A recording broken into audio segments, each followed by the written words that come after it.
Labour and Skills Development Principal Secretary Shadrach during the Wundanyi Youth Summit is challenging the youth to continuously invest in self-improvement and personal branding.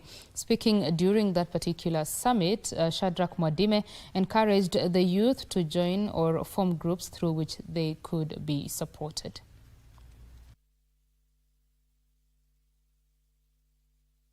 Farms involved in putting up electricity transmission lines to employ measures that will shield birds and wildlife from electrocution and promote biodiversity.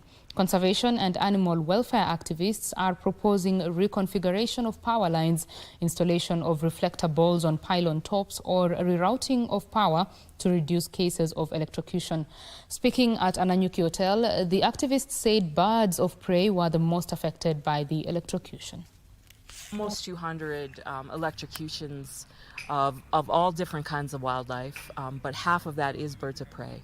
And those have been collected over the last 5 years. So, and I know if we talk a little bit more to Kenya Wildlife Service and National Museums of Kenya, we would even increase that number.